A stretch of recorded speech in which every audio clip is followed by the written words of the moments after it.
નમસ્તે વિદ્યાર્થી મિત્રો, આજે આપણે ધોરણ 12 કોમર્સના વિષય નામાના મૂળ તત્વ ભાગ 1ની અંદર પ્રકરણ 3 પાઘડીના મૂલ્યાંકન જે કુલ 6 માર્કનું છે તેનો અભ્યાસ કરવાના છે.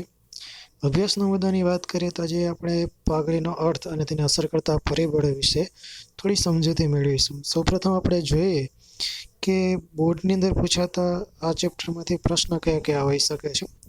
તો પરીક્ષામાં પૂછાતા પ્રશ્નોના ક્રમાંક અને ગુણ તમને આપેલા છે. પ્રશ્નની સંખ્યા 1, વિભાગ એ ગુણ 1 અને પ્રશ્ન ક્રમાંક 2. એટલે બોર્ડના પ્રશ્નપત્રની અંદર આ પ્રકરણ એ વિભાગની અંદર 2 નંબરનો પ્રશ્ન તમને જોવા મળશે. ત્યાર પછી પ્રશ્ન સંખ્યા 1, વિભાગ બી ગુણ 1, તેમાં પ્રશ્ન ક્રમાંક 11 હશે, જેમાં તમારે 1 કે 2 વાક્યમાં જવાબ દેવાના રહેશે. ત્યાર પછી પ્રશ્ન સંખ્યા 1, વિભાગ ડી અને કુલ ગુણ 4 અને પ્રશ્ન ક્રમાંક બોર્ડના પ્રશ્ન પેપરમાં 27નો લીધો છે. આ વિભાગમાં દાખલા અને થિયરી બંને પૂછાય છે.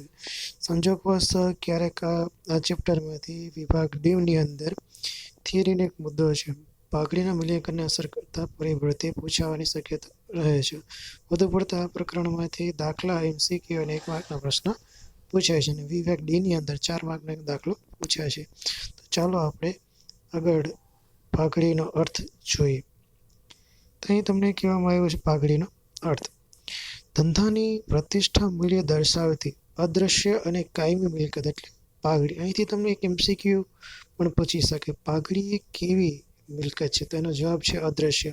અને પાઘડી કેવી મિલકત કહી શકાય? તો પાઘડી કાયમી મિલકત પણ કહી શકાય છે. ત્યારબાદ મુદ્દા નંબર 2ની વાત કરીએ તો અપેક્ષિત નફા કરતાં વધુ નફો કમાવાની ધંધાની પ્રતિષ્ઠાના મૂલ્યને પાઘડી કહી શકાય. ક્યારેક એવું બની શકે કે અમુક વેપારી પેઢીઓ છે, ધંધાદારી પેઢીઓ છે, અપેક્ષિત નફાને કરતાં વધુ નફો કમાવા માટે પોતાની પ્રતિષ્ઠાનો ઉપયોગ કરે છે, તેને પણ પાઘડી કહી શકે. ત્યારબાદ મુદ્દા નંબર 3ની વાત કરી, પાઘડી એ ધંધાની બજારમાં પ્રતિષ્ઠાનું મૂલ્ય દર્શાવતી અદ્રશ્ય મિલકત છે. અહીંથી તમને 1 માર્કનો પ્રશ્ન પૂછી શકે, પાઘડી એટલે શું? તો પાઘડી એ ધંધાની બજારમાં પ્રતિષ્ઠાનું મૂલ્ય દર્શાવતી અદ્રશ્ય મિલકત છે. અદ્રશ્ય મિલકત જેને આપણે જોઈ શકતા કે સ્પર્શી શકતા નથી.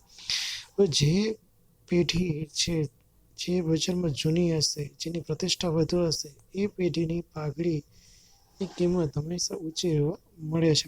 ત્યાર પછી એમ કીધું છે કે જે પેઢી પોતાની પ્રતિષ્ઠા, ખાસ પ્રકારની સ્થિર ગ્રાહક વર્ગ અને અન્ય કારણોસર સામાન્ય પેઢીઓ કરતાં વધુ નફો કમાવાની ક્ષમતા ધરાવે છે, તે પેઢી પાઘડી ધરાવે છે એમ કહી શકે. ક્યારે એમ કહી શકે કે પેઢી પાઘડી ધરાવે? તો ખાસ બાબત ધ્યાન રાખજો. તો પહેલું છે જે તે પેઢી છે પોતાની પ્રતિષ્ઠાના આધારે, પ્લસ ખાસ પ્રકારનો સ્થિર ગ્રાહક વર્ગ. સ્થિર ગ્રાહક વર્ગ એટલે કે કોઈ આપણે નામચીન કંપની લઈ લઈએ, જેની કિંમતમાં કોઈ પણ જાતનો ફેરફાર થાય તો પણ ગ્રાહકની સંખ્યામાં કોઈ ફેરફાર ન થાય, એવા ગ્રાહક વર્ગને સ્થિર ગ્રાહક વર્ગ કહેવામાં આવે. હવે તમને કીધું છે અન્ય કારણોસર સામાન્ય પેઢી કરતાં વધુ નફો. એમ કહેવાય કે બજારમાં 2 પેઢી છે. એક પેઢી ગુણવત્તાયુક્ત વસ્તુનું ઉત્પાદન કરે, જેથી કરીને નફામાં ઉત્તરોત્તર વધારો થાય છે. ત્યાર પછીના મુદ્દાની વાત કરીએ તો પાઘડીના મૂલ્યનો આધાર પેઢીની નફો કમાવાની ક્ષમતા પર રહી શકે. અહીંથી તમને MCQ પણ પૂછી શકે અને પ્રશ્ન પણ પૂછી શકે છે કે પાઘડીના મૂલ્યનો આધાર શેના ઉપર રહેલો? તો ખાસ યાદ રાખજો, પેઢીની નફો કમાવાની ક્ષમતા ઉપર પાઘડીના મૂલ્યનો આધાર રહેલો છે. ત્યાર પછી એમ કીધું છે પુનઃગઠન સમયે મિલકતો અને દેવાના પુનઃમૂલ્યાંકનની સાથે પાઘડીનું જે નવું મૂલ્ય નક્કી કરવામાં આવે છે તેને પાઘડીનું પુનઃમૂલ્યાંકન પણ કહી શકે. પાઘડીનું પુનઃમૂલ્યાંકન એટલે શું? પાઘડીનું પુનઃમૂલ્યાંકન એટલે કે જ્યારે પેઢીનું પુનઃગઠન એટલે ફરીથી પેઢીની મિલકત અને દેવાની કિંમતો નક્કી કરવામાં આવે ત્યારે પાઘડીની કિંમત પણ નક્કી કરવામાં આવે છે. તો પરીક્ષામાં પ્રશ્નો પૂછી શકે છે, પાઘડી ભાઈ પાકાસરિયામાં કઈ બાજુ દર્શાવવામાં? તો પાઘડી પાકાસરિયા મિલકત લેણા બાજુ બિનચાલુ મિલકતોના મથાળા હેઠળ અદ્રશ્ય મિલકત તરીકે દર્શાવવામાં આવે. યાદ રાખશો, પાકાસરિયામાં પાઘડી છે મિલકત લેણા બાજુ કેના મથાળા નીચે? બિનચાલુ મિલકતોના મથાળા નીચે દર્શાવવામાં આવે છે. ત્યાર પછી 1 માર્કમાં તમને પ્રશ્ન પૂછાઈ શકે છે કે પાઘડીના મૂલ્યાંકનને અસર કરતું સૌથી મહત્વનું પરિબળ કયું છે? તો ધ્યાન રાખજો, ભવિષ્યમાં જળવાઈ રહે તેવો નફો એ પાઘડીને વધુ પડતો અસર કરતો હોશે. ત્યારબાદ આપણે આગળ વધીએ તો મુદ્દો છે કે પાઘડીના મૂલ્યાંકનને અસર કરતા પરિબળોમાં. તો પેલું પરિબળ છે ધંધાનું સ્થાન. તમે તમારા ધંધાનું સ્થાન ક્યાં રાખ્યું છે એ ખૂબ જ મહત્વનું છે. અહીં કીધું છે કે વસ્તુના ખરીદ વેચાણ માટે બજારમાં પેઢીનું સ્થાન ક્યાં છે તે ખૂબ જ મહત્વનું છે. મોકાના સ્થાન પર આવેલ પેઢીની ભવિષ્યની દ્રષ્ટિએ વેચાણ કિંમત કેવી રહેશે? ઊંચી રહે. ઉદાહરણ તરીકે આપણે લઈ લઈએ કે ભાઈ કોઈ કોલેજ કે સ્કૂલની બાજુમાં સ્ટેશનરી દુકાન નાખવામાં આવશે, તેના વેચાણમાં વધારો થશે.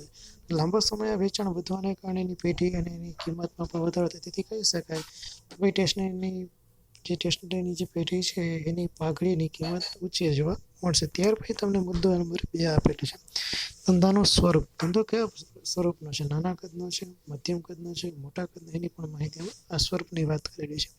અહીં કીધું છે ધંધામાં નફાની સ્થિરતા અને જોખમ પર પેઢીની પાઘડીના મૂલ્યનો આધાર રહેલો છે. જે પેઢી લાંબા ગાળા સુધી સ્થિર નફો કરતી હોય પ્લસ જોખમનું પણ ઓછું હોય એવી પેઢીની પાઘડીનું મૂલ્ય હંમેશા ઊંચું રહેશે. જે ધંધામાં નફાની સ્થિરતા વધુ હોય અને જોખમનું પ્રમાણ ઓછું હોય તેવી પેઢીની સામાન્ય રીતે પાઘડીની કિંમત ઊંચી રહેશે. તેથી એક વારનો પ્રશ્ન બની શકે કે ભાઈ કઈ પેઢીની પાઘડીની કિંમત ઊંચી હોય? તો યાદ રાખજો, જે પેઢીમાં નફાની સ્થિરતા વધુ હોય અને જોખમનું પણ ઓછું હોય ત્યાં પાઘડીની કિંમત હંમેશા ઊંચી જોવા મળે છે. ત્યાર પછીનો મુદ્દો તમને આપેલો સમય, અથવા તો એમ કહેશો ધંધાના વર્ષો પણ લઈ શકો, ધંધાની મુદત પણ કહી શકો. અહીં કીધું છે બજારમાં પેઢી કેટલા સમયથી કાર્યરત છે. જેમ પેઢી જૂની તેમ તેની પ્રતિષ્ઠા કેવી વધુ. જેમ કે ઉદાહરણ તરીકે કોઈ કંપની લેજો, જેમ કે રિલાયન્સ કંપની છે, બાટા કંપની છે, આ બધી કંપનીઓ જૂની છે. જૂની કંપની હોવાને કારણે બજારની પ્રતિષ્ઠા પણ વધુ હશે, એની બજાર વેલ્યુ પણ વધુ હશે, તેની પાઘડીની કિંમત પણ વધુ જોવા મળે છે. ત્યાં કીધું છે બજારમાં પેઢી કેટલા સમયથી કામ કરે છે. જેમ પેઢી જૂની તેમ તેની પ્રતિષ્ઠા વધુ. જૂની પેઢી તેના સંબંધોને કારણે નફો કમાવાની કાર્યક્ષમતા સામાન્ય રીતે ઊંચી હોય છે. જેમ જેમ પેઢી જૂની હશે તેમ એનો સ્થિર ગ્રાહક વર્ગ હશે, તેના સંબંધો સારા હશે, મજૂરો સાથેના સંબંધો સારા હશે, તેથી પેઢીની પાઘડીમાં ઉત્તરોત્તર વધારો જોવા મળે છે. હરીફાઈની વાત કરીએ જે ધંધામાં હરીફાઈ ઓછી હોય ત્યાં પાઘડીનું મૂલ્ય સામાન્ય રીતે ઓછું જોવા મળે છે. બજારમાં જે પેઢીની હરીફાઈ પ્રમાણ ઓછું હશે ત્યાં પાઘડીનું મૂલ્ય વધુ જોવા. પ્લસ બીજું પણ તમને કહ્યું ધંધા ઇજારાયુક્ત હોય તો પાઘડીનું મૂલ્ય વધુ હોય છે. ઇજારો એટલે કે કોઈ એક જ વ્યક્તિ બજારમાં પોતાનું સર્વસ્વ અસ્તિત્વ ધરાવતી, ખરીદનાર પણ એક જ હોય અને વેચનાર પણ, પરંતુ ઇજારાનો સમય ધ્યાનમાં લેવામાં આવે છે. પાઘડીની ગણતરી કરતી અહીં ઇજારાનો સમય ધ્યાનમાં લેવામાં આવે છે. ત્યાર પછીના મુદ્દાની વાત કરીએ પેઢીની વિશિષ્ટતા એટલે પેઢીની ખાસિયતની વાત. પેઢી બીજી પેઢી કરતાં કઈ રીતના અલગ પડે છે તેના આધારે પણ પેઢીની મિલકત કિંમતમાં વધારો જોવા મળે છે. અહીં પેઢી પાસે ધંધો કરવાના આયાત એટલે કે આપણો માલ વિદેશ વેચવો હોય તેના માટે સરકાર પાસેથી આપણે લાયસન્સ લીધું, ઓથોરિટી લીધી, ઓથેન્ટિક વસ્તુ હોય તેની કિંમત હંમેશા ઊંચી હોય, જેના કારણે જે સીધી રીતે પેઢીને પણ અસર કરે. ટ્રેડમાર્કની વાત કરીએ છીએ, કોપીરાઇટ પેટર્નને કારણે પણ અન્ય પેઢી કરતાં વિશેષ લાભ તમને મળે છે. તમે તમારી પેટર્ન છે એટલે કે તમારી ટ્રેડમાર્ક છે નોંધણી કરાવી હોય, તમારા પાસેનું લાયસન્સ હોય, જેથી કરી તમે તમારી વસ્તુની કિંમત સારી મળી શકે, બજારમાં તમારી પ્રતિષ્ઠા પણ વધી શકે, જેના કારણે તમારું પેઢીનું મૂલ્ય પણ ઊંચું જઈ શકે, જેને લીધે પેઢીની પાઘડીનું મૂલ્ય કેવું રહેશે? ઊંચું રહેશે. પછી એ વાત કરીએ વ્યક્તિગત કૌશલ્ય અથવા તો સંચાલકોના વ્યક્તિગત કૌશલ્યની પણ વાત. જેટલો સંચાલક વધુ ઉત્સાહી હશે, વધુ કાર્યક્ષમ હશે, એટલી ઉત્પાદનની માત્રા વધશે. ઉત્પાદનની માત્રા વધશે, નફો વધશે એટલે કે પેઢીની પ્રતિષ્ઠા પણ વધશે અને પેઢીની પાઘડીની કિંમત પણ ઊંચી જશે. અહીં વ્યક્તિગત કૌશલ્યની વાત કરીએ તો જે ધંધામાં ભાગીદારનું વ્યક્તિગત કૌશલ્ય એટલે અંગત રીતે કામ કરતો હોય ત્યાં પાઘડીની કિંમત ઓછી આંકાય છે. ભાગીદારોના વ્યક્તિગત કૌશલ્યો પેઢીના નફાનો આધાર. ભાગીદાર બદલાય તો પેઢીના નફા પર મોટી અસર થાય. દાખલા તરીકે ક્લબ, કાબિલ, વકીલ ભાગીદારમાંથી બદલાય તે તો પેઢી મોટી અસર થાય. એમ કે વ્યક્તિ જો નબળો પડશે તો પેઢીની મૂલ્ય પણ ઓછું થશે. વ્યક્તિગત કૌશલ્યની વાત કરીએ તો વ્યક્તિ જો હોશિયાર હશે, ચપળ હશે, ચતુર હશે તો ઉત્પાદનની માત્રા વધશે, નફો વધશે. જો તમે જેટલા નિરાશ હશો, પેઢીના માલિક છે, નિરાશ હશે તો પેઢીની પાઘડીની કિંમત ઘટતી જશે. પછી સરકારી અંકુશની વાત કરીએ, જે સરકારી અંકુશની વાત કરીએ, જે ધંધામાં સરકારી અંકુશોની પ્રબળતાના કારણે પેઢીના કામકાજ ઉપર વિશિષ્ટ કૌશલ્યની જરૂર હોય, નફા પર અંકુશ હોય, ત્યાં પેઢીની પાઘડીનું મૂલ્ય કેવું આંકવામાં ઓછું. જે પેઢી કે જે ધંધામાં વધુ પડતો સરકારી અંકુશ હોય, વધુ પડતા નિયંત્રણ હશે, ત્યાં પાઘડીનું મૂલ્ય કેવું જોવા મળશે? ઓછું જોવા મળશે. ત્યાર પછીના મુદ્દાની વાત કરીએ તો સંચાલનની કુશળતા. કાબિલ હોશિયાર ભાગીદારો અસરકારક સંચાલન દ્વારા પેઢીને ઓછા સમયમાં નફાકારક બનાવી ઊંચી પ્રતિષ્ઠા મેળવી. કોઈ બિન અનુભવી વ્યક્તિ છે, નવા નિર્ણય લેતો રહે, અનુભવ મેળવતો રહે, એમ પેઢીને પણ ફાયદો થશે. ઉત્પાદનમાં પણ વધારો થશે, જેથી કરી લાંબા ગાળે પેઢીની પાઘડી છે, પાઘડીની કિંમતમાં પણ વધારો. આવી પેઢીના પાઘડીનું મૂલ્ય કેવું હશે? ઊંચું. જો ભાગીદાર કુશળ હશે, હોશિયાર હશે, ઉત્સાહથી કામ કરતો હશે, બધી બાબત ઝીણવટથી કામગીરી કરતો હશે, એમ પેઢીની મૂલ્ય પણ વધતું જશે, પાઘડીની કિંમત પણ વધતી હશે.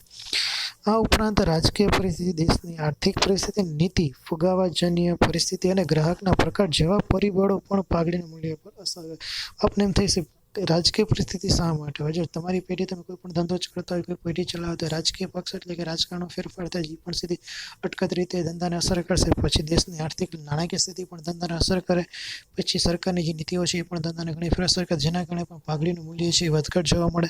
ફુગાવાજન્ય પરિસ્થિતિ, બજારમાં વસ્તુની માંગમાં ફેરફાર થાય, માંગમાં ઘટાડો થાય, માંગમાં વધારો થાય, જેના કારણે પણ પાઘડીનું મૂલ્ય વધી શકે અને પાઘડીનું મૂલ્ય ઘટી શકે. ગ્રાહકના પ્રકાર પ્રમાણે ગ્રાહકની ઈચ્છાઓ, રસ રૂચિઓમાં ફેરફાર થવાને કારણે કોઈ પેઢીની માંગમાં વધારો પણ થાય, કોઈ પેઢીની માંગમાં ઘટાડો પણ થાય.